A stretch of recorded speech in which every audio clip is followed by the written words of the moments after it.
a lot of research still needs to be done on these different categories of personality disorder. Psychopaths seem to be genetic. So it seems to be that there's a genetic component to, you can be born a psychopath. You can be born without this ability to empathise with others. Again, this is still not 100% understood, but there does seem to be a difference between psychopaths as a genetic condition, and personality disorders, which is a result of development.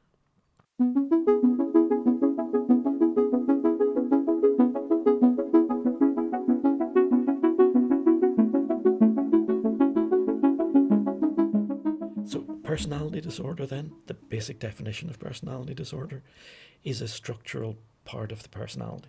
And again, I guess if I talk about narcissistic personality, then disorder, then maybe I can explain a little bit what I mean by that structure. And I'm talking about psychic structure. I'm talking about the structure of our minds. And so if you take from Freud's view, Freud had this basic view that we have the sort of ego and superego, and that those two things develop as part of our initial, and pretty early. By the time you're age 3, you probably have a lot of your basic psychic structure is developed. And that basic psychic structure stays fairly constant through life. And it's also fairly fundamental in determining how well we are able to interact with others and the ways in which we interact with others, how open we are to relationships with others, how open we are to vulnerability, other people's vulnerability, and so on. So by the time of age 3, these psychic structures are fairly well formed, and they're formed as a result of the interactions with our parents and with those around us. And they're critically formed by the degree in which love and care is part of our early formation. Like our human psychic structures, we're animals that develop in psychologically through love and interaction and fun with those who care for us. That's a fundamental sort of discovery, or fundamental part of Freud's and psychoanalysis sort of description of what a human being is.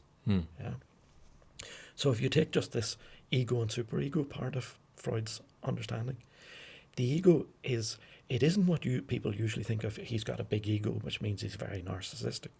That isn't in the Freudian understanding. That isn't really what ego is about. The development of your ego is really the development of a fairly strong, it's kind of the part of us that makes decisions, the parts of it that is confident enough to interact with others, the part of us that is reality testing, the part of us that allows us to have this conversation, which we're being open with one another. So that ego part of it is quite mature. And kind of quite commonly simplified in terms of how it's discussed. The idea of an egotistical individual absolutely is almost reductive in terms of the definition that you've just given there. And I think acknowledging that complexity is really an integral part of number one, identifying people with these personality disorders, but number two, in understanding why they're acting the way they are. So that part of this sort of, I'm struggling for the word of it, it's like confident is a way, that this confident, self-assured, I'm not over egotistic, but I have a centre that I'm able to make decisions from. I'm able to interact confidently with other people. And I don't want to overstate that. We still have vulnerabilities and shyness and so on. But that ego part of us... It's a foundation almost. It's a foundation, So that formation of the ego is one part. The other part is the superego. And the superego is that part of us that says, you're going too far. It's what most people would have as almost their moral voice, or that voice you hear in your head when you're kind of decision making. Maybe that's self-doubt, I suppose, is probably the most common example. Engaging with something and having that tiny moment where you just hear are you sure about that? Have you considered this? Or you're not doing that right? And it's part of conscience. It's absolutely. So the relationship between ego and superego then is, you've got this fairly confident, okay, I can navigate the world, and you've got the superego saying, if you go too far, that's too far.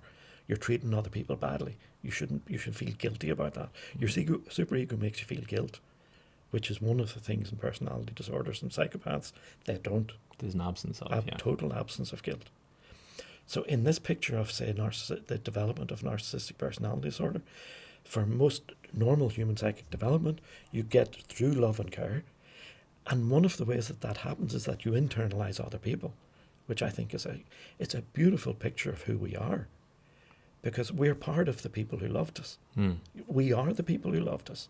Yeah, we aren't individuals in our own right. We're an amalgam of all of those experiences of love, all of those experiences of the people who cared for us. Yeah, that's what makes up our ego. It's unique because we have those unique experiences, but that's who we are. So the narcissistic personality, and I'll give you an example then. Yeah. So in normal human psychic development, you have the ego and the superego. You have conscience, you have guilt.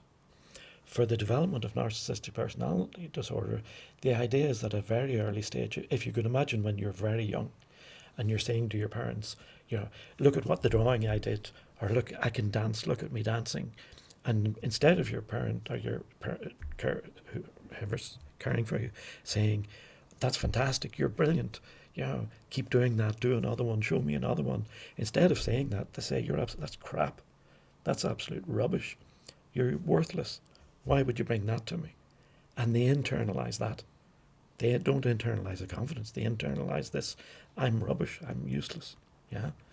So that narcissistic, that's called at that early stage, we all have this narcissistic self that's going looking for adulation, going looking for, I want to show you this, I want to internalize the love that you're giving me.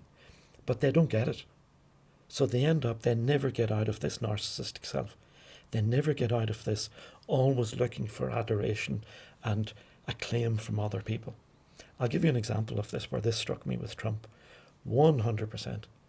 If you remember when Trump had COVID and he was in hospital, and he insisted on putting his security, people's lives in danger, by taking him for a drive out of the hospital so he could get adulation from his fans who were outside it. Yeah, this man was incapable, even when he was in death's door, of staying in a room without adulation.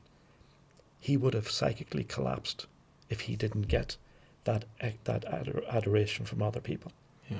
His narcissistic self has never matured beyond that extremely infantile part of our psychic development. Yeah, and you've hit on something very important there around, why these type of people are generally in the public eye. And it's because external confirmation and validation becomes a huge part of their career and a huge part of their life. They're constantly being affirmed. Even more than that, it stops them from collapsing. If that wasn't there, they would collapse. They would go into severe depression or worse. So, Trump is the easiest example, I think, because he's the most literal example that we have of some of these personality disorders and of psychopathy as well.